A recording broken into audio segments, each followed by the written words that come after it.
Entonces, para mí, pues sí creo que es más relevante la figura de liderazgo en una startup y en una empresa pequeña que en una gran empresa. Yo creo que al principio te tienes que meter hasta las narices y hacer un montón de cosas tú solo y entender cómo se hacen las cosas para después delegar, ¿no? Yo creo que el asunto está precisamente en eso, en darse cuenta cuándo tienes que empezar a delegar.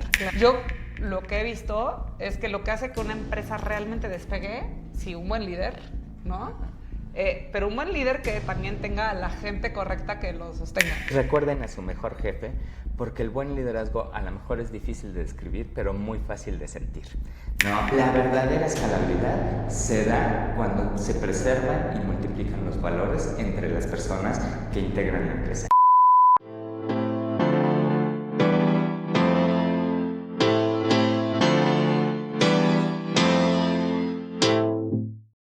Hola Founders, ¿cómo están? Muy buenos días.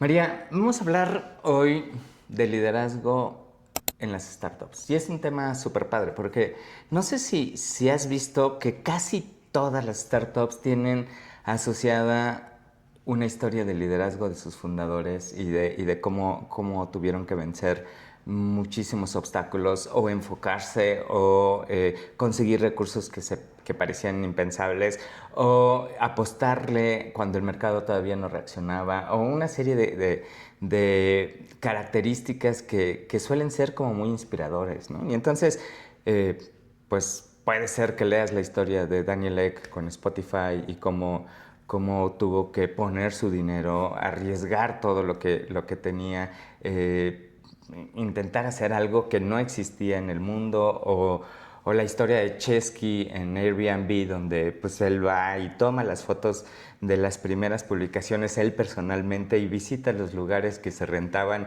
y él los utiliza y después hace las reseñas para que tengan pegue y en fin, o sea, son personas y son historias que nos hacen ver que el liderazgo en las startups es algo completamente distinto al liderazgo del mundo corporativo y que además en muchas ocasiones es lo que explica el éxito de la startup, mucho más allá del producto y mucho más allá del impacto social que se logre con la idea ya una vez perfeccionada o acompañando al éxito de ambas cosas, ¿no? Pero el liderazgo, para mí, en startups es algo fundamental y creo que muchas veces los fundadores no lo tienen tan presente.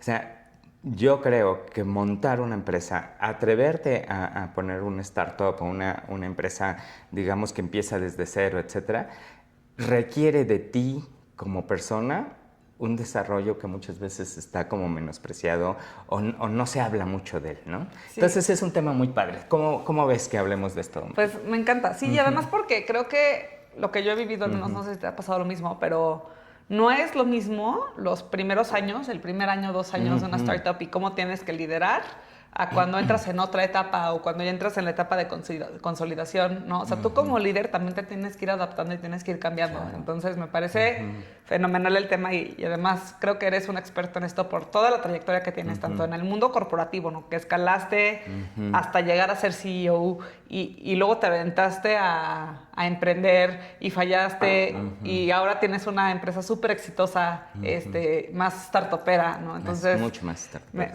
Me parece buenísimo el tema.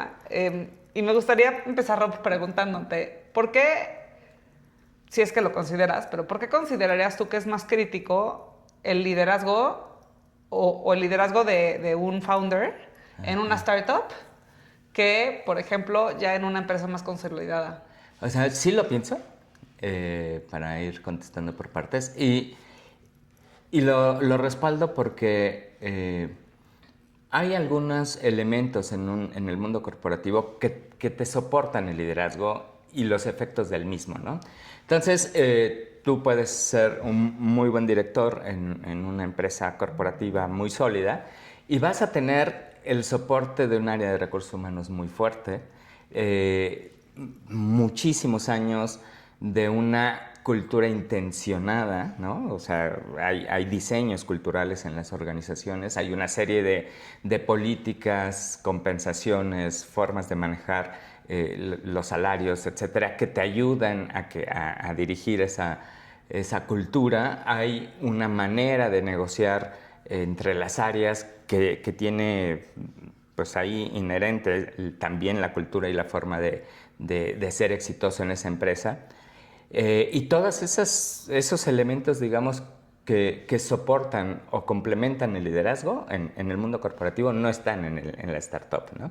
Y entonces el líder tiene que hacer todas esas veces, ¿no? Y entonces, si el líder quiere lograr engagement a través de la visión, tiene que ser excelente transmitiendo y comunicando la visión. Si el líder quiere tener personas súper comprometidas que vayan por un objetivo específico, etcétera, tiene que lograrlo a través de la inspiración y de conectar con un propósito. Si el líder de una startup necesita que haya muchísima eficiencia, tiene que hacerlo con el ejemplo, ¿no? Claro. Y entonces, para mí, pues sí creo que es más relevante la figura de liderazgo en una startup y en una empresa pequeña que en una gran empresa, ¿no? Oye, ¿y cómo aplicas este liderazgo transformacional cuando los recursos son bien limitados, como es en una startup?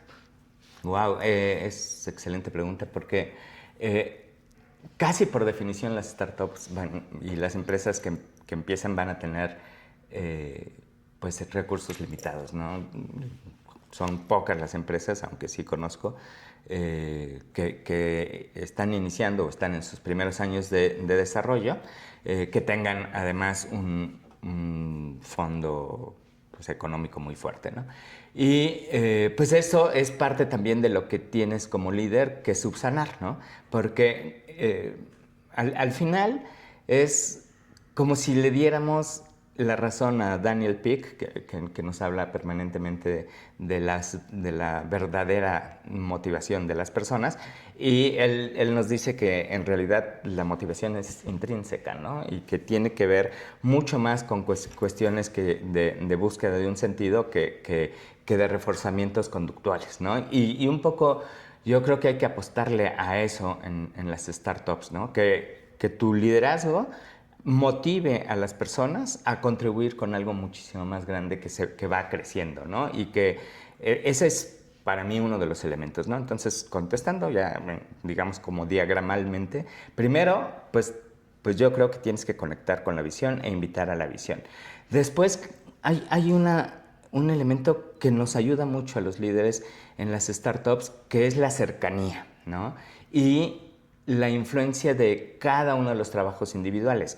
Hay, por ejemplo, una persona que a los 23 años empieza a trabajar y es su primer chamba y ha estudiado a lo mejor en una escuela privada y obtiene buenas calificaciones y tiene un perfil, digamos, que prometedor en el mercado y tal vez pueda entrar a una gran empresa. Voy a ponerle a Procter, ¿no?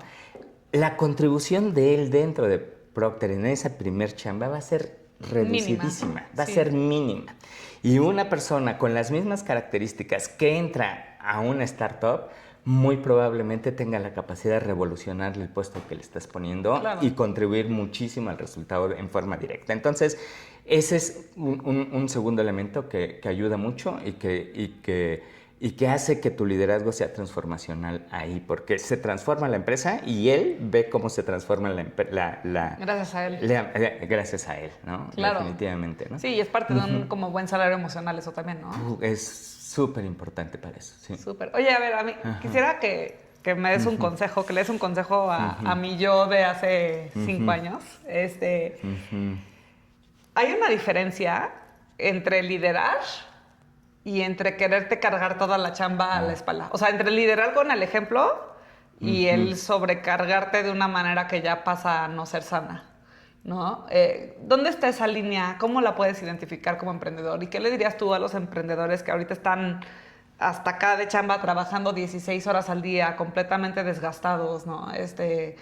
Creo que a todos, bueno, a muchos nos pasa, ¿no? Entonces, tu experiencia, ¿tú qué le aconsejarías a una persona que esté pasando por eso? Yo creo que Yo creo que a muchos nos pasa, y estuviste a punto de decir que a todos. Yo creo que a todos los que fundan una empresa, no solamente les pasa, sino les debe pasar. O sea, yo no concibo un fundador que lo haga desde la participación parcial de en un sueño o en esa idea, ¿no? Yo creo que al principio te tienes que meter hasta las narices y hacer un montón de cosas tú solo y entender cómo se hacen las cosas para después delegar, ¿no? Yo creo que el asunto está precisamente en eso, en darse cuenta cuándo tienes que empezar a delegar. Claro. Y para eso, lo principal es perder el miedo de que lo que vas a delegar, pues a lo mejor no está de la manera que tú lo haces, pero tampoco es malo, ¿no? O sea, atreverte inclusive a reconocer que puede la gente cometer desde tu perspectiva algunos errores en su ejecución y aguantarte esos errores un poco, dirigir conductualmente y hacer como con mucha claridad qué cosas quisieras que ya no se volvieran a repetir y reforzarlas y qué cosas pues vas a tener que vivir dándote cuenta que a lo mejor la gente no hace las cosas como tú necesariamente, ¿no? Y entonces yo creo que o sea, el proceso es primero lo tengo que hacer yo, después tengo que empezar a delegarlo, pero sabiendo qué es lo que tengo que dirigir muy cercanamente y qué tengo que trabajar dentro de mí para que las cosas sean buenas, aunque no sean exactamente igual que como yo las hacía, ¿no? Y sí requiere un proceso de maduración muy fuerte. Entonces, te diría que hace 5 años, si te tuviera que dar un consejo al respecto, aunque como lo he dicho en otros episodios, tú eres una máster en eso y lo has hecho muy bien y creo que ese es uno de los factores más importantes de tu éxito, María, que tú de verdad tienes una inteligencia emocional y una inteligencia de liderazgo muy desarrollada en forma natural. Pero si tuviera yo la oportunidad de darte un consejo hace 5 años, te diría, por favor, María, no te preocupes, las cosas pueden no salir igual que lo que tú lo hacías, pero a la persona que se lo estás delegando tiene capacidades suficientes para hacerlo suficientemente bien y dirigirte hacia el objetivo que tienes. Busca el objetivo, preocúpate por el objetivo y dale libertad a las personas para hacerlo a su modo. Y también yo creo que otra cosa que va de eso es atrévete a invertir en la gente correcta, ¿no? O sea, yo me acuerdo en esa época, ahorita que me remonté, que hay cosas que no podía delegar porque no tenía el talento dentro de mi empresa. O sea, había talento, pero había cosas, por ejemplo, no me atrevía yo a invertir en una persona que manejara todas las operaciones o en una persona que realmente hiciera bien la chamba de recursos humanos, ¿no? O sea, eran puestos que decía, bueno, es que yo lo puedo hacer, ¿no? Y es que si invierto en esos puestos y ya son puestos más caros, gente que tiene más experiencia que yo, híjole, que si no los puedo pagar. Yo lo que he visto es que lo que hace que una empresa realmente despegue, sí, un buen líder, ¿no? Pero un buen líder que también tenga a la gente correcta que lo sostenga. Y no necesariamente que decir, oye, vete a contratar los puestos más caros que hay, pero sí atrévete a invertirle en capital humano porque esos son los que van a hacer que la empresa despegue, ¿no? Completamente. Y creo que debe haber una combinación, ¿no? O sea, tienes que tener claro a quién le vas a invertir para que se desarrolle dentro de la empresa y a quién vas a traer ya un poco desarrollado, ¿no? Porque también el que apuestes a las personas que estuvieron contigo desde el principio y todo, tiene muy buenos rendimientos, ¿no? Y ahí tienes que aguantarte un poquito para que el crecimiento sea al ritmo de la persona y no de lo que tú a fuerza quieres, ¿no? Claro. Y vale la pena porque muchas veces, vamos, no digo que estos valores que te voy a decir sustituyen el talento, pero cuando se acompañan con el talento son fuertísimos. Pero las personas que tienen un engagement con tu sueño, que son leales a lo que representa la empresa, los valores que te unen a ellos son los que quieres replicar en la cultura, son elementos súper importantes que te obligan a hacer inversiones de tiempo con las personas y hacer que ellos mismos se vayan desarrollando, que se sepan capaces de tomar decisiones más fuertes, que desarrollen a lo mejor algunas habilidades de liderazgo que tienen que ver con la determinación o con la comunicación asertiva, cuestiones de ese tipo, pero tienes que darles aire y procurarlos mucho. Yo creo que las personas que empiezan contigo una empresa, ojalá las pudieras mantener muchísimo tiempo cuando tienen esta combinación de esos valores con un buen talento. Y en efecto, completar esa experiencia interna con gente externa que ya tenga unas competencias que te complementen. Pero aún esas personas externas debes buscarlas que tengan consistencia con tus valores como empresa. Eso es fundamental. Fundamental, de acuerdo. ¿No? Y yo creo que uno de los elementos que a los líderes a veces se les complica es, la verdad, muchas veces yo lo he visto, que les cuesta trabajo contratar a estos gallones por cuestiones como de temor, ¿no? O sea, híjole, antes de que llegara el director de operaciones, digo, no fue tu caso, pero imagínate, antes de que llegara el director de operaciones, yo tomaba todas las decisiones de operaciones y entonces era bien fácil decirle a los project managers, haz esto, etcétera. ¿Cómo le voy a decir a ese gallón que viene que yo quiero que las cosas sean así? O qué miedo que él tome decisiones que no me van a gustar, qué miedo tener que exigirme más como líder a mí para supervisar a esa persona. Entonces, muchas veces hay como que bloqueos internos de los líderes que no nos permiten contratar a las personas adecuadas, claro, por falta de desarrollo interno, ¿no? Oye, y a ver, una pregunta, porque cuando tú contratas a estas primeras personas, ¿no? Imagínate que sí contrataste a los que dijiste, yo quiero que se queden toda la vida en la empresa. Que seguro tienes los nombres en la mente. Sí, yo los tengo en Blue Pixel. Pero conforme los fuiste desarrollando y fueron pasando los años, pues esa gente cada vez se vuelve más valiosa, ¿no? Y empieza a haber un miedo de, oye, ¿qué tal que un día se me va? ¿No? Esta persona que ya es como parte del ADN de la empresa. ¿Qué estrategias has hecho o has visto tú para retener a este tipo de talento? Pues yo creo que acompañar su desarrollo tanto en forma, digamos que orgánica, como soportes externos es muy importante. Estarlos retando permanentemente a que se den cuenta de su propio desarrollo y que tengan compromisos es otro elemento. Pero voy a detenerme en el primero. O sea, ojalá puedas tú a esas personas complementar todo lo que le has enseñado y le has dado chance de aprender a partir de mejores o de retos cada vez mayores, complementarlos con algún diplomado gerencial, con una formación pues formal de mucha calidad, con acercarle cosas que le ayuden. Esa es una, ¿no? Y la otra, que tengan oportunidad de cumplir sus sueños personales a través de la empresa.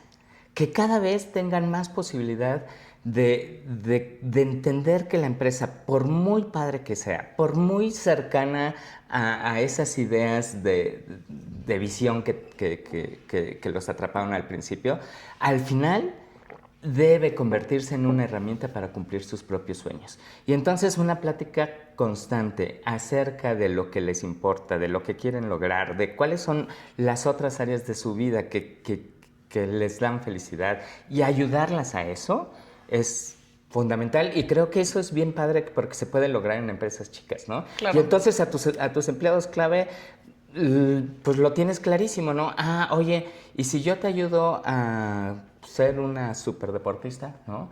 Y si la empresa te ayuda a conocer lugares en el mundo y entonces te doy chance de que despaches desde Colombia un día, desde Perú otro día, otra semana, etcétera. Oye, si te damos la oportunidad de tal cosa. Entonces, aquí es bien chistoso porque fíjate que hay veces que es el mismo empleado el que no aprovecha toda esta apertura, ¿no? O sea, claro, nos cuesta trabajo como seres humanos, o no sé si como mexicanos o qué, pero entender que eso es verdad les cuesta trabajo a las personas, ¿no? Y entonces sí, a mí me han llegado subordinados como muy valiosos con grandes conflictos diciéndome, oye, es que me caso me voy mi esposo se tiene que mover a Querétaro, por ejemplo, porque vamos a trabajar con el suegro y entonces yo voy a reducir mi posibilidad de horas de trabajo.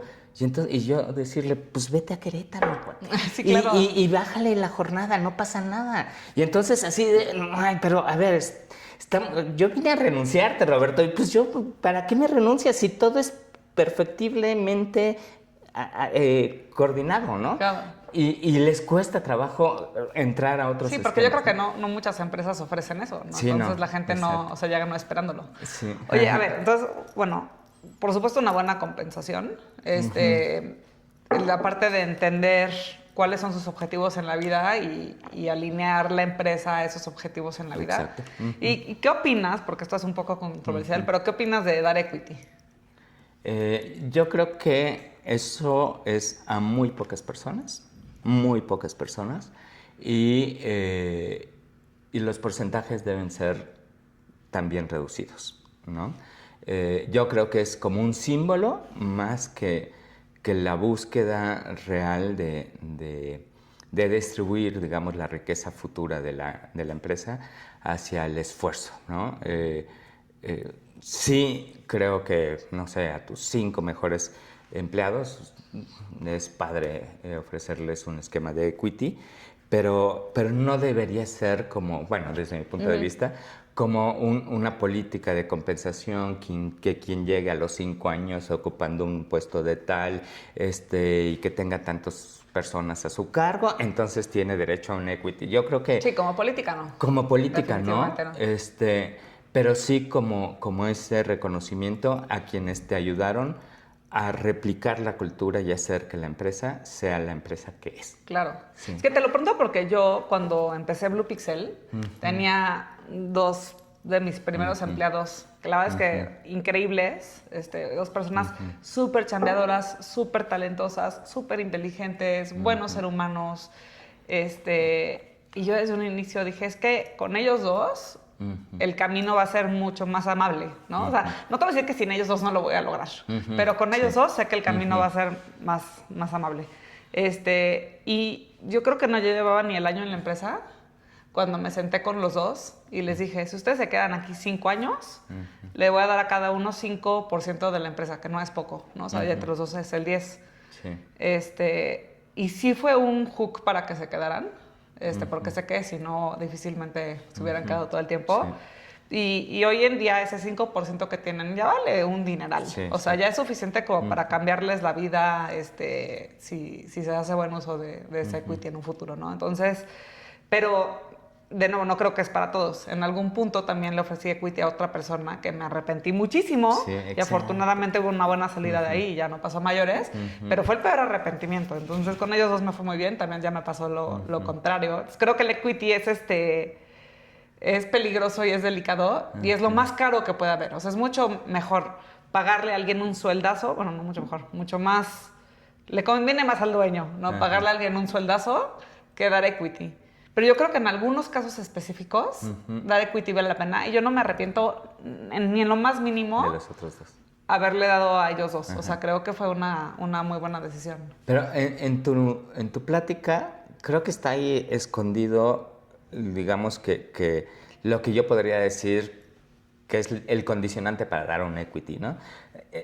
Y es como un mantra que debería acompañar a todos los esquemas de compensación. O sea, la compensación reconoce, no genera comportamiento.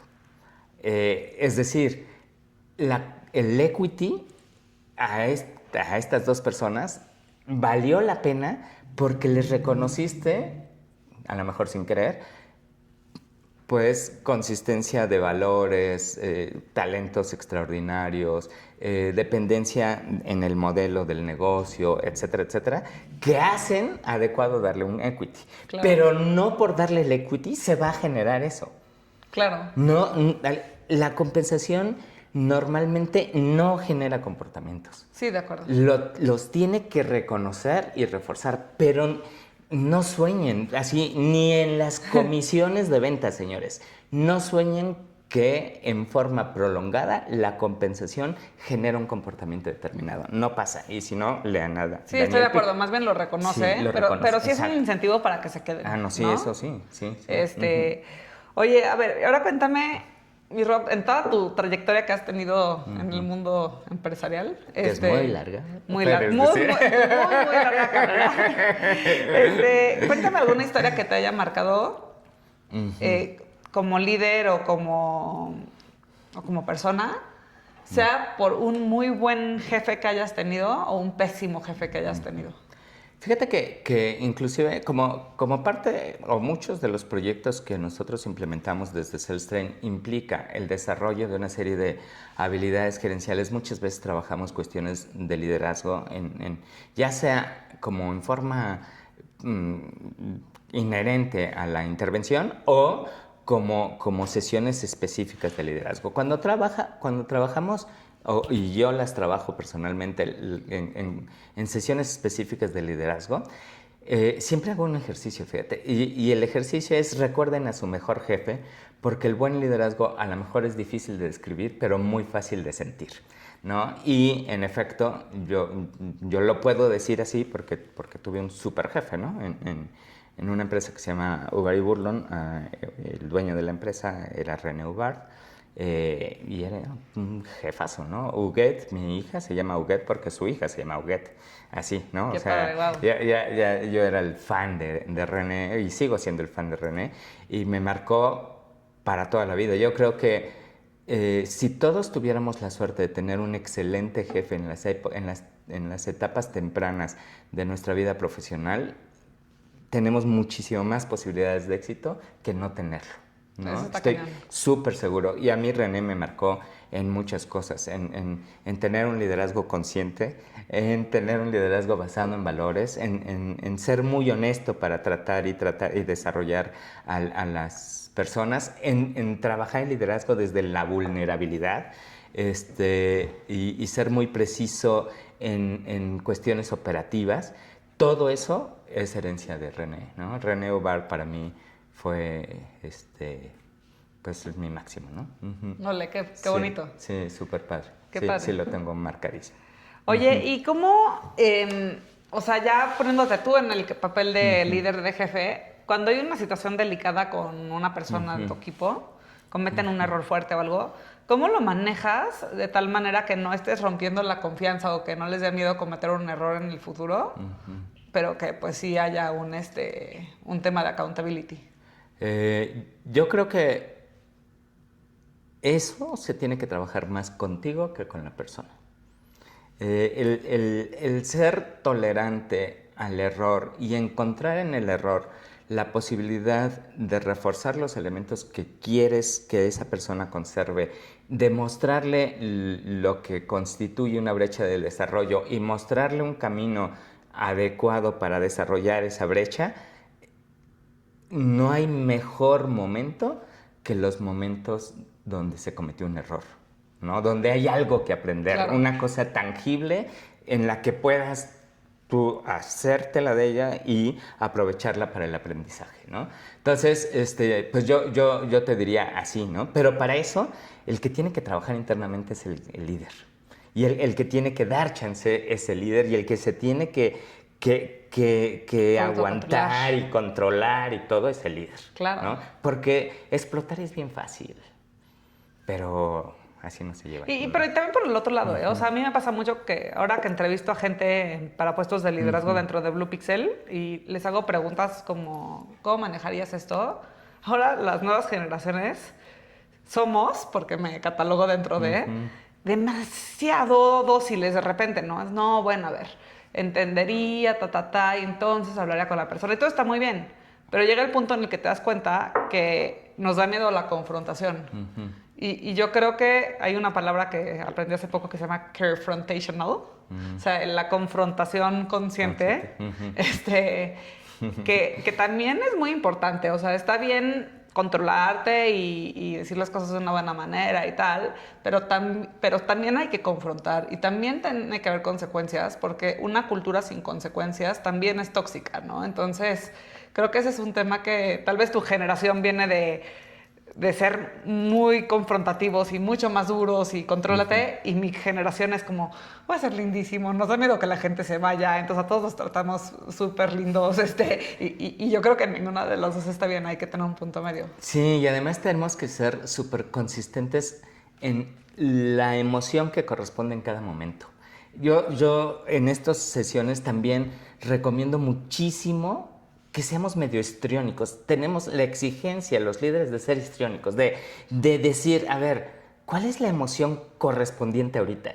Y entonces ser consistentes con esa emoción. Y si ahorita hay que poner límites, ponemos límites. Y si no, no ponemos límites, ¿no? Sí. Y entonces tienes que modular tu forma de actuar, tus gestos, tu tono de voz, etcétera, conscientemente, haciendo uso de habilidades histriónicas. Sí. Tienes que tener poder para Qué comunicar. chistoso que lo digas, porque yo justamente, como a mí no se me da tan natural el ser dura, a veces que lo tengo que ser, y creo que me falta mucho, pero bueno, justamente actúo. Exacto. O sea, como verdaderamente no estoy enojada, pero sé que tienen que haber consecuencias.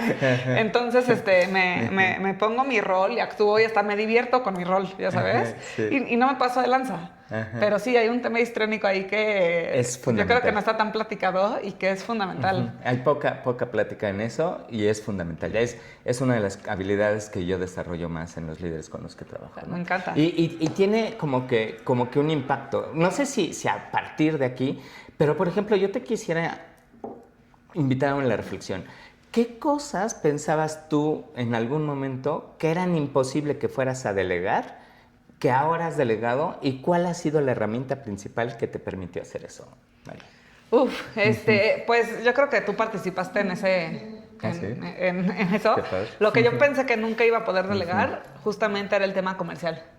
Creo que lo he platicado en otros episodios, pero la venta en Blue Pixel es tan consultiva y requiere de tanto conocimiento de diseño, investigación, desarrollo de software, infraestructura, conocimiento de diferentes industrias. O sea, es un conocimiento acumulado que es muy específico, y aparte necesitas saber vender, ¿no? Entonces yo pensé que eso nunca lo iba a poder delegar. Okay. Y bueno, gracias a Sales Train me ayudaron a ver el cómo sí. Y también aprendí eso, que como líder, la chamba que tú tienes como founder o como CEO de una empresa, para mí es delegar todo, ¿no? O sea, si tú hoy no estás pudiendo delegar absolutamente todo, entonces estás fallando como líder. Entonces yo diría que va por ahí. Y una vez que lo delegas, entonces también tienes que aprenderlo a medir, ¿no? A ver que se esté haciendo bien, a coachar a tus líderes para que ellos a su vez sean buenos líderes, para que sigan con la cultura de la empresa, para que sigan con el propósito. Entonces, yo te diría que por ahí va el rol. Ok. ¿Y cómo has logrado que en ese proceso la visión de empresa no se diluya y se mantenga enfocada? Pues yo creo que hay que verbalizar, apuntar y guiar a la gente con el propósito, con los valores, ¿no? O sea, hay muchas veces que aquí tú tienes el propósito de la empresa en tu cabeza, y cuando le empiezas a preguntar a la gente resulta que no tienen ni idea, ¿no? Entonces yo te diría que si tú tienes muy bien aterrizada la estrategia de tu empresa y la repasas en cada town hall que tengas, ¿no? En cada reunión que tengas con tu gente, por lo menos una vez al mes, ¿no? Repites los valores. Cuando tú premias o cuando tú tienes un tema de accountability con alguien, ¿no? Que llamas la atención o algo así, hacerlo siempre desde los valores. Oye, te estoy llamando la atención porque lo que hiciste va contra este valor de la empresa. Exacto. O te premio porque lo que hiciste va con este valor de la empresa. Entonces, esa es la manera en la que yo veo que tú puedes crear una empresa que escale y escale y escale a cientos y miles de personas. Claro. Pero siempre vayan alineados a los valores y a la cultura que tú estás queriendo crear. Me encanta esto, y a lo mejor lo podríamos utilizar para empezar a preparar el cierre del capítulo, María, porque en efecto, yo creo que uno de los retos principales de un líder de una startup es cómo escalar la empresa, ¿no? Y cómo pasar de hacer las cosas tú solo a las primeras delegaciones, pero lo más importante es la parte de la delegación cuando crece la empresa, ¿no? Y ahí muchos mueren en el intento, porque yo creo que la gran mayoría buscan la escalabilidad cuando la buscan desde el punto de vista operativo sin darse cuenta de esto que acabas de decir. La verdadera escalabilidad se da cuando se preservan y multiplican los valores entre las personas que integran la empresa. Y eso es responsabilidad máxima del líder. El líder no solamente es muy importante cuando se conforma la empresa, sino yo creo que es mucho más importante cuando se asegura que los valores se están replicando. Me encanta, ¿No? Está increíble, comparto lo que dices, y yo creo que eso es lo más complicado. Sí, definitivamente. ¿No? Lograr una escalabilidad que no pierda la esencia de la empresa. Tal cual. Padrísimo. Pues Founders, gracias por acompañarnos. Mi Rob, gracias por todo tu conocimiento. No, al contrario. El tema del liderazgo es fundamental. Es algo que tenemos que hacer conscientemente desde el día 1 de la empresa y que no se nos olvide cuando estamos escalando. Entonces, pues ojalá se hayan llevado cosas interesantes del episodio de hoy, Founders. Y por acá les dejamos nuestras redes. Estamos como Entre Founders en Spotify, en YouTube, en TikTok, en Instagram. Síganos, compártanos y de nuevo gracias por escucharnos. Muchísimas gracias. Hacemos esto con mucho cariño.